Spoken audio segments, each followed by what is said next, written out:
This is Nini, Josie, and Yasabi. Welcome to El Hangout Zone.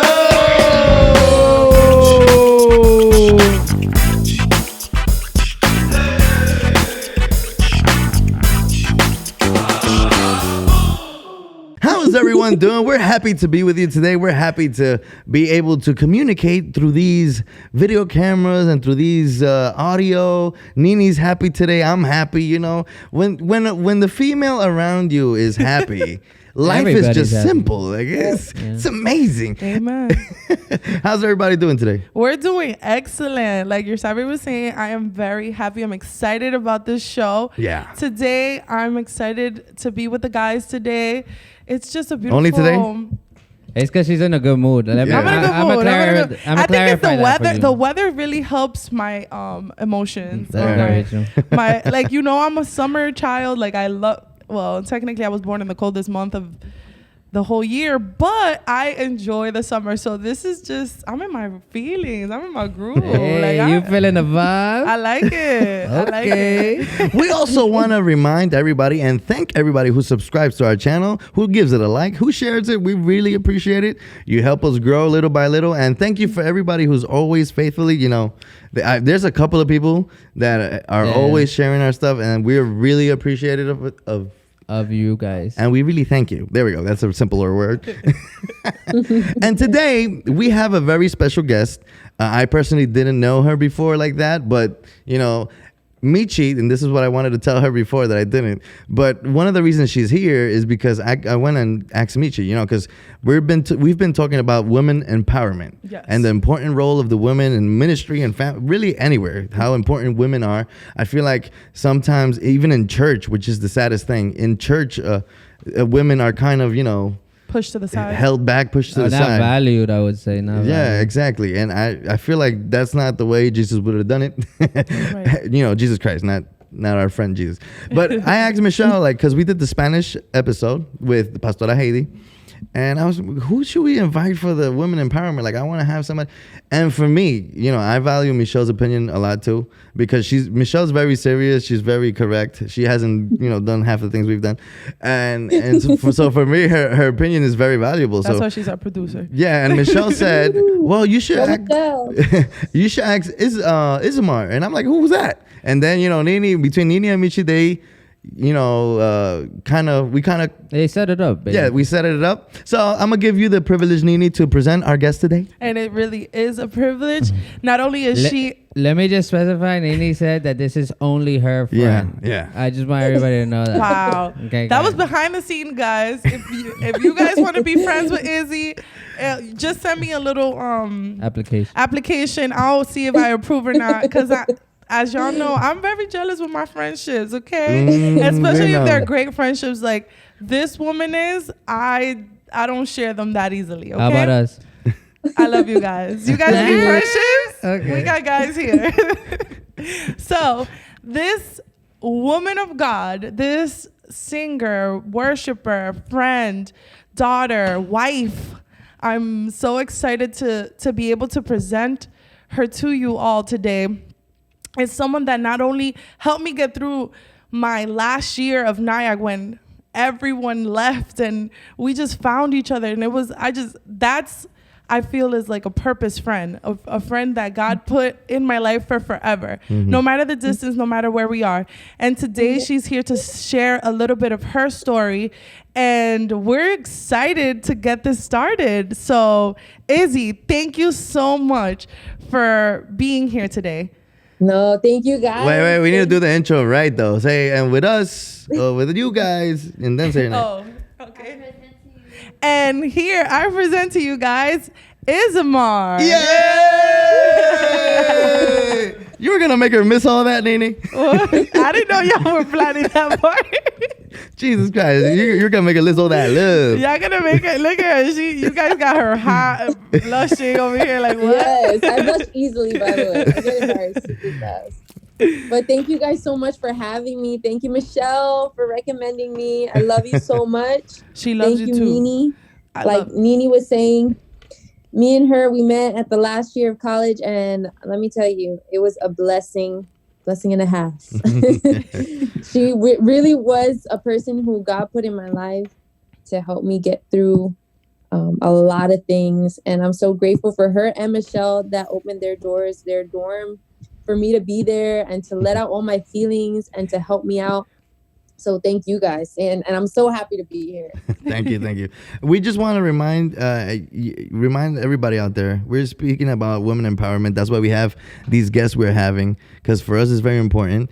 And today we would like you to share a little bit of your story and how how God pretty much took you through certain situations. Like you were saying behind, the scenes, that you had Nini there for you, and how all that works, because we want to show other women out there, even men, because this happens to all of us, but mainly women, since that's the topic.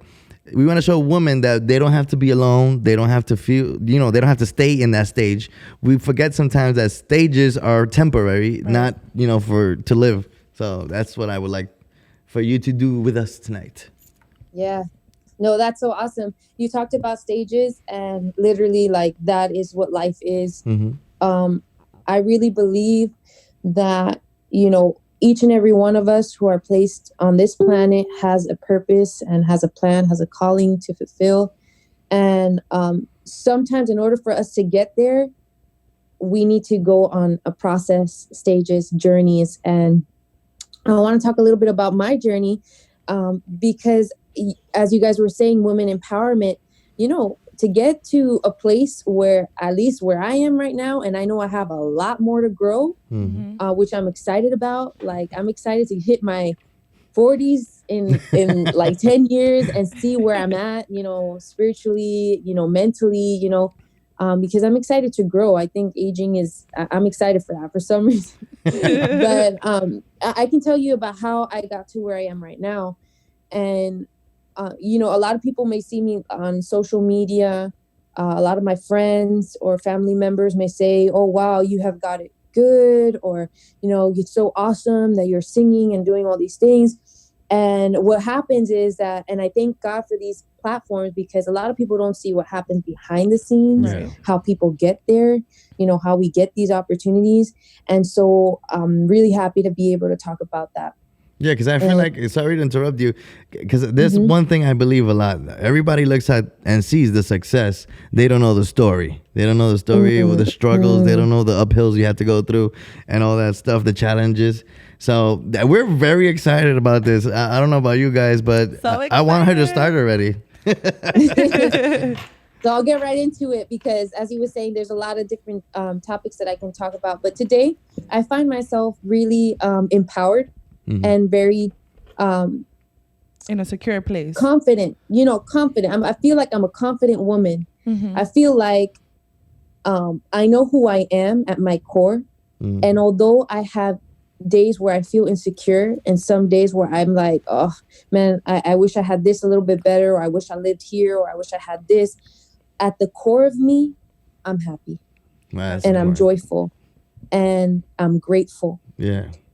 And for me to be at that stage, it took a process. Right. At the age of 7 or 8, I remember being molested at my church. I grew up as a pastor's daughter. A lot of people who grow up in kind of like a spotlight, or kind of have like this pressure to kind of like perform. Oh, we understand. And so it's like, you have something that kind of is tragic to you happen, and you kind of are lost in your way of thinking. You don't know how to express what's happening, or how to even process what you're so young, this is happening. And these things happen between the opposite sex, but it also happens between the same sex. And it's like, right from the bat, you're questioning so many different things, and those questions leave you silent. Because in front of people, who are you going to run to after you experience such traumatic things, right? Yeah. And as a kid, you don't even know if you are experiencing anything traumatic. You just don't know. Right. And so over the years, because of that incident, and because I couldn't really speak out, I was very shy. I felt ashamed. I created addictions in my life, on past my, as I grew older. Yeah. And because of those things, I had real deep insecurities, and I had a real deep depression. I didn't love myself. I hated the fact that I grew up in a pastoral family because of the pressures. I felt like I was a misfit in socially because I wasn't rich and I wasn't poor, but I was like in the middle. Yeah. And so I couldn't afford the phones. I couldn't afford the nice shoes, but yet I lived in a nice place because my parents made those choices for me. I grew up in the suburbs, but then I also grew up in the Bronx. I had people, come up to me, offer you things, with their attitude and tell me straight up in their face and in my face that, hey, we're going to get these gangs on you. Hey, we're going to get this and that, because they felt, that they could do that. So I was bullied in the church. And by the way, my parents pastor there today, and we love the Bronx. Right. And we cannot, because of these small experiences with some people, we can't say that the Bronx is ghetto, or we can't say that the Bronx is this or that, because there are amazing people in places that you least expect it. Why, thank you, Isamar. You don't appreciate expect that. exactly. Trying to make us feel better. I like that. Huh? Trying to make us feel better. Thank you. No, no, but you know what I mean. You get me, right? It's with certain people that you've experienced those people. Of course, yes. Where they're not, they treat you bad, and because they're angry and they're frustrated with their life, and now Izzy, now is one question. Because you did mention, and you told us a story about this, about, you got molested. But how did you overcome those insecurities? Or because, like you say, at that age, how did you, you probably didn't even know what was going on in that moment. But obviously you did realize everything that moment brought, right? Like you say, insecurities, you became shy. You didn't talk, basically, or it was like they put something over your mouth so you don't speak, So how did you overcome specifically that situation? Because I do know about a lot of people who go through things like that, like you say, sometimes from the opposite sex, and sometimes from the same sex. So I just want to, maybe you could open up a little bit about that, or explain how you specifically got over that specific situation. Basically, no, for me, the way that I healed those insecurities, it was a process for me. And unfortunately, fortunately, I was able to heal from it and then look back and say, this is why I acted this way. This is why I had deep depression. This is why I was insecure. And it took a process of me going into college, a process I didn't even want to go to, but God used college for me and the leaders that I found to pray over me and to call out my insecurities. Okay. And fortunately, we went to what they saw in me that I didn't see in myself. Go ahead. Yeah. I was gonna say, fortunately, when she says she found leaders and people to pray for her, it's because we went to a Christian college and we did have a lot of pastors and leaders and people that feared the Lord in that school. Now, something interesting. Did you open up to these leaders about this situation? Okay, so you did open up. It wasn't just that I went to counseling. Okay, okay. I opened up to these leaders, but then I also had professional counseling that was offered in the college. Wow, that's when everything just started just coming out. They would ask me questions. What happened and all these things. Why do I feel because I suffered a lot with social anxiety. Okay. I used to suffer with that. Like I would walk in the room.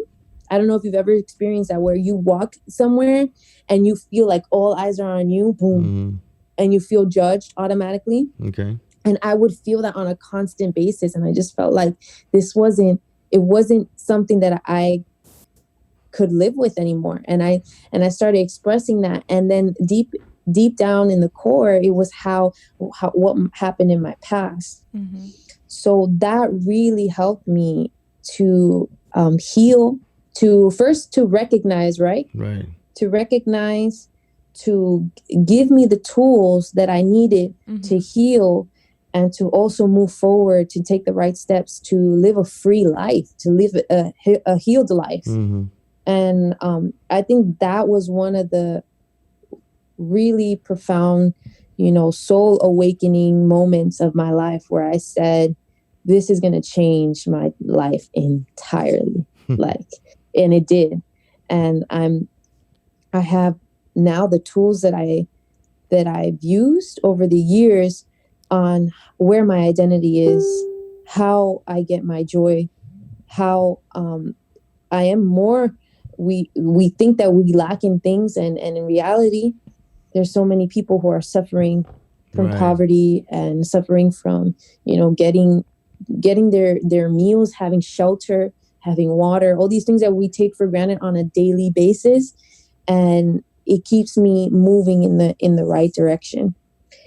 So that was one of the biggest steps. And then also in my personal time, I was able to, develop a relationship with God throughout my years that just solidified this, and actually made it, even before I went to college, my relationship with God was taking me there. What is my identity? Mm-hmm. How did you learn that God wanted to empower you? I learned that God wanted to empower me by spending time in His Word. I remember, like I said, I mentioned that I created addictions in my life, and those addictions, when I tell you it was addictions, I'm telling you, like, they were strongholds in my life that I needed to break off, because they were keeping me silent. They were keeping me ashamed. They were keeping me insecure. And I wanted to break out from that. But when you're in an addiction, you don't even know how. Yeah. Your coping mechanism is the addiction. Right, right. So I was just like, I need something bigger than me to get in here and do something.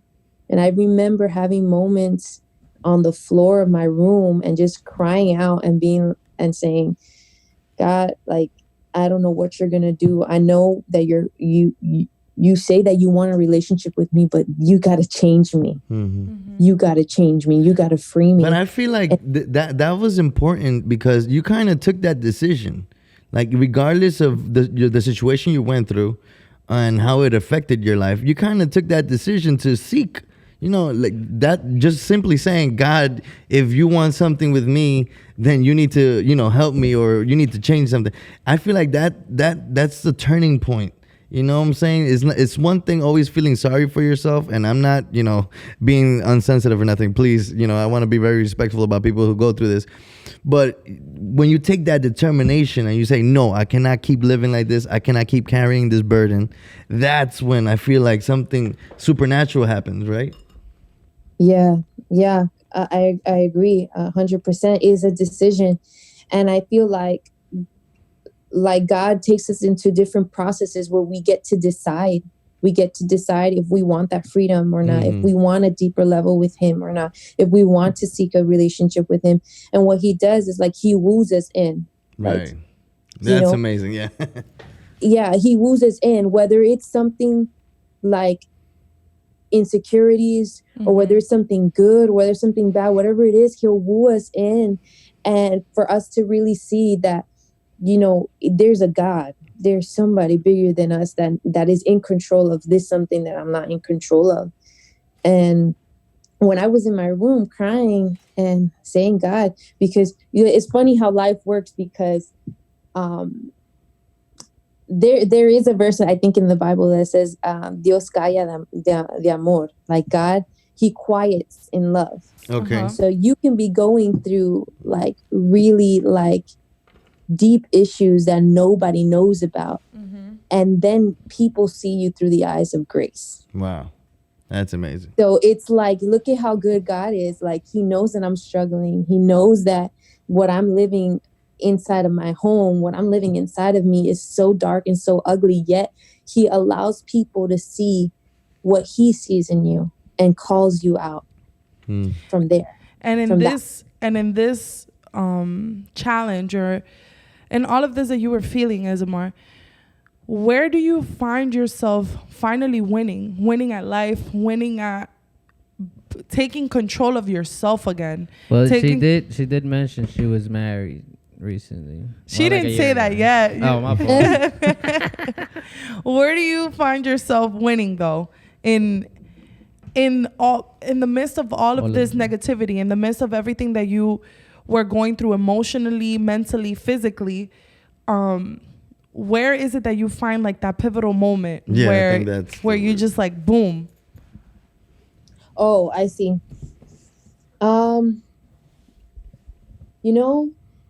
That's a very good question. I felt like the more I spent time in God's word, like the more I understood the way he thought about me and the way he thought he created the world and the way he uses situations in our lives to draw us closer to him, and why, like the purpose and the why, the many questions that I had in my head started like coming to me, and I started researching on them. That's when my confidence went up. And I felt like I was able to have a purpose in life. I was waking up in the morning and I felt like there's a reason for why I'm here. But do you recall a specific moment where you're like, darn, like this is it. This is what I was looking for. Like, do you recall that specific moment? Can I say this? I've had little moments. Okay, yeah. Because the way I see life is like, life is a journey, right? Life is a journey. And I feel like I have not, this is why, so this is weird, but like, when the Bible talks about, or like when people talk about, oh, I was Christian, but that was back in the day. Yeah. I feel like they had an encounter with God once, but they didn't choose into the next season. And I feel like we don't arrive to this, how can I say? Supernatural type situation, or... Yeah, like we choose into those moments. But I guess for like the epiphany moment, like since I grew up in the understanding of it, I had to go on a journey for myself. I had to gain that relationship. And so God took me into little moments. Like God started, like I remember I had an encounter in my room. And this is what happens is that once you start having a relationship with the Lord, it gets spiritual. And correct. It becomes, it goes beyond what we can see with our eyes. And I remember as I started getting closer with God, my confidence was coming up. I was living happier because I had a purpose. Didn't mean that life was easy. Yeah, of course. I was able to see the challenges in my life and then choose to do what God said, right? And to live a different outcome. Some days I hit the mark and some days I didn't. And in those days that I didn't, God would show me, hey, let's do this. Let's do this again in a different way. And he showed me a lot of grace. But long story short, I remember having an encounter in my room where I'm in my bed and God tells me, I felt like the presence of God come into my room and tell me, I want you to let go of this, this, this, and this. And basically, to say what these things are, they were basically relationships, material things, and my future. Yeah. Okay, so you shot me, I'm dead. That's how I felt. I felt like, okay, God, you're asking me to die. Yeah, pretty much. Take me now. I mean, one of the good ways to see that, right, is, for example, I'm pretty sure you're familiar with the tabernacle, right? Moses' tabernacle. And it says that when you go in through the curtains of the tabernacle, the first thing that you see is the place of sacrifice, where they used to, sacrifice to God before going to the Holy of Holies and stuff like that. So I feel like sometimes that's exactly what you're talking about now, that yes, God needs us to die and, to our desires. And it sounds so, cliche. It sounds so cliche nowadays. But it really means something. You really do need to Yeah. give up on your own desires if you want to live happy, because you could struggle with your own desires for the rest of your life if you want. Yes. But if you want to Yes. find that purpose and that meaningful life, That- you gotta kind of like die to that pretty much. Yes. And let me tell you something. This is how cool how cool God is, right? Like 10 years later, I realized why God asked me that. Mm-hmm. This year, I realized what God asked me that. Wow. And God asked me that in the mindset I had years ago. I said, wow, God, you really are shooting me in the head. I'm not going to live after this. I'm going to be depressed for the rest of my life. I had that mentality. Mm-hmm. Like you But asking in for too reality, much what type. God told me, he wanted to multiply my Mhm. life. He wanted me to give my future, the material things. He wanted me to give him my relationships, because what he was going to do with that was going to be much greater than what I would do with it myself. That was very interesting. Hope everybody at home got that. No, and another thing is like I get Izzy's, what she means when she's like she was depressed all those years. The thing is that for a lot of people who don't understand, as PKs, we are born into this most of the time, right? We kind of wasn't born into it. PKs, by the way, is preacher's kid or pastor's kid. Yeah. For those who don't. But so I think the thing where they screw is over, and I'm gonna say it like that in quotes, Yeah. is that they don't let us enjoy the sin. You know what I'm saying?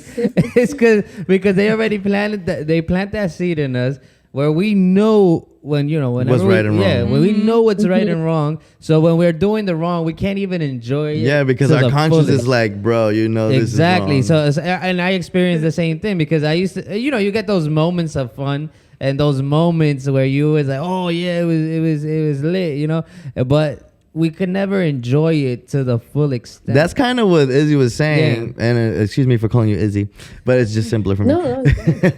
That's what Izzy was saying. Remember before we started recording, she was like, I tried to stir away, but God didn't let me. That's pretty much what happens to us. We're kind of, and I believe that has to do with our parents kind of presenting us to God. We see it as such a simple act, but this is something spiritual that goes on. You remember we were talking about the what you call it, soul ties? Mm-hmm. Yeah, the soul ties exactly is what goes on when your parents present you to God. Yeah. Your soul is tied to the presence of God. So whether you want to steer away, yes, you go through things, yes, you want to go crazy, but God won't let you because you're already sealed. Yeah, that's why I feel like sometimes God does ask us, what He asked Izzy in this case. He asked you to let go of all these things, because that's not us. Like we're not ready to at least take the right decisions towards those steps, right? Which is different, compared to like who you are now and what you've become and what you've overcome as well. Is you just notice the difference, and like she said, until this year.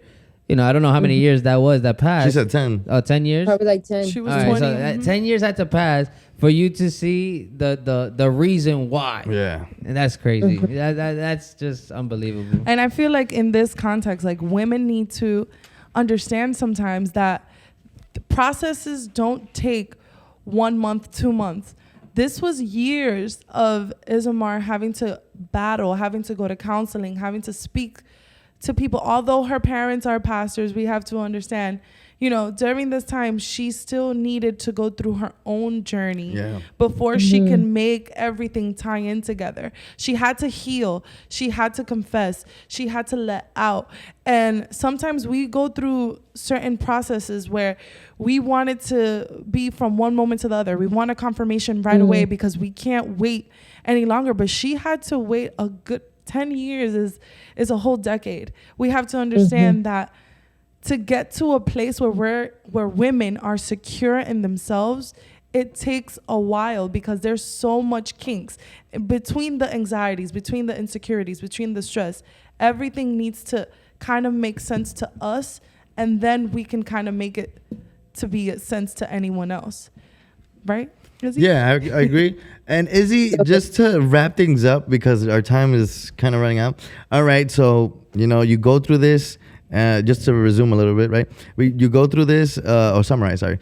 And you go through the healing process. Now, tell us about the empowerment moment. Like, where are you now? What projects are you in? Where is God taking you? And what advice? Yeah, exactly. And what advice would you give to these women? Because, there's so much that God wants to do that I feel like sometimes we just need to go hard on it. You know what I'm saying? Yeah, no, definitely. Like you're saying, you have to go hard on what you want. Sometimes, like when we make like resolutions about like losing weight or like getting to a size, whatever, or like my goal is to release this music or to do this project, we make goals and we make steps. And it's the same thing with the Lord. It's like I remember writing scriptures on my wall because I needed to see them. I needed to see them to mark my life when I would get up in the morning or go to sleep. So you do whatever you got to do to you got to fight for it. Get that confidence in you, get that joy in you, get that healing in you. You do whatever you got to do. And for me, that was the word of God. For me, that was prayer. That for me was that spending time alone, and enjoying people, seeking out help, like Nini was saying, healing. And years of choosing into that, God led me into moments of desert, right? But then also moments where I was able to see the things that I sowed.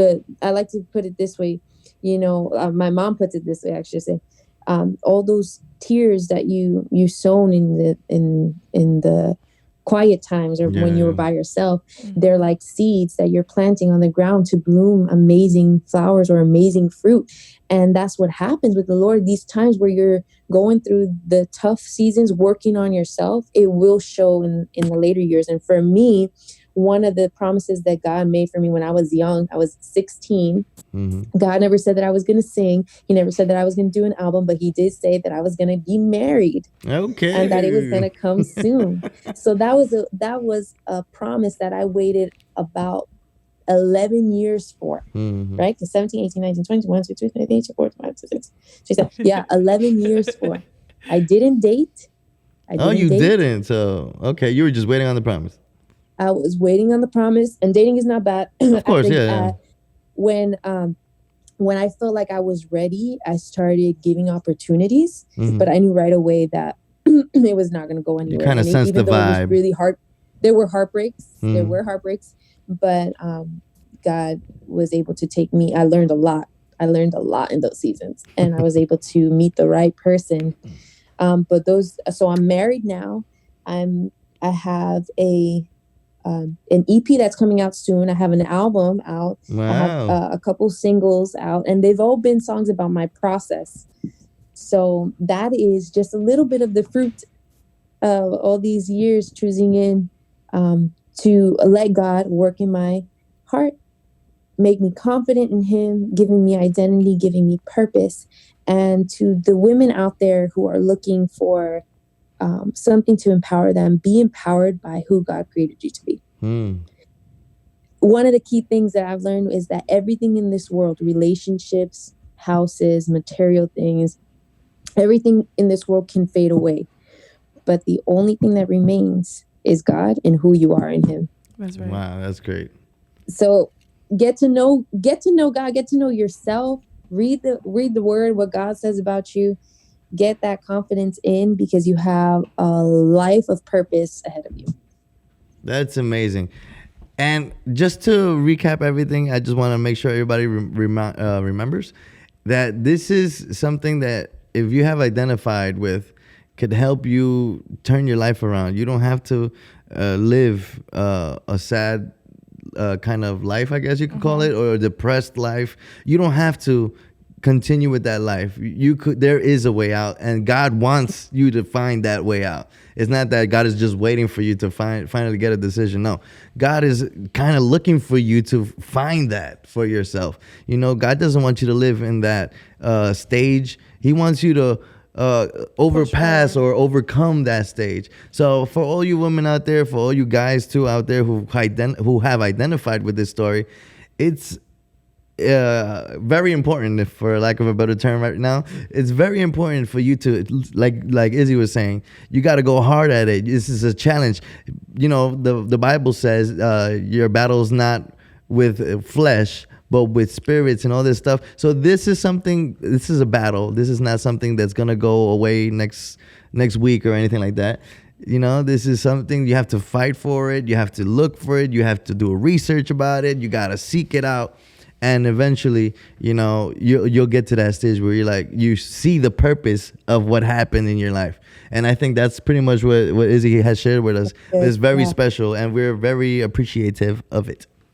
Did I say that right? Spanish and English just intertwine in our lives. Yeah, I totally forget Spanish and I forget English just because I have to translate everything. All right, so where can we find you, Izzy? Where can we find your albums? Where are your social medias? Where's all this? Where can people find you to keep listening to your content? Yes. Right now I have an Instagram page and a Facebook page that is at Isamar Music. Okay, we'll put it on the description. Yeah. Okay, perfect. So at Isamar?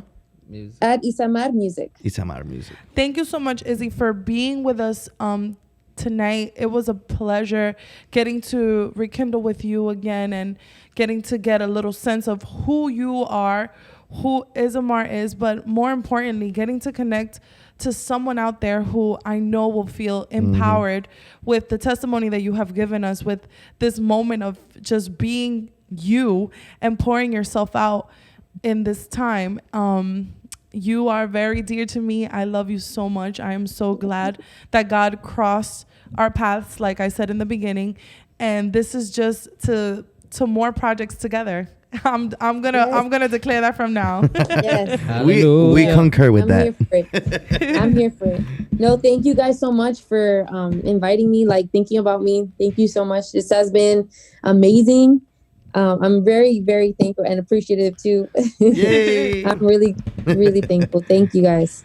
Yeah, and if you didn't know Isamar, I'm a singer too, so we could probably do something. Are you? Nah, I'm not.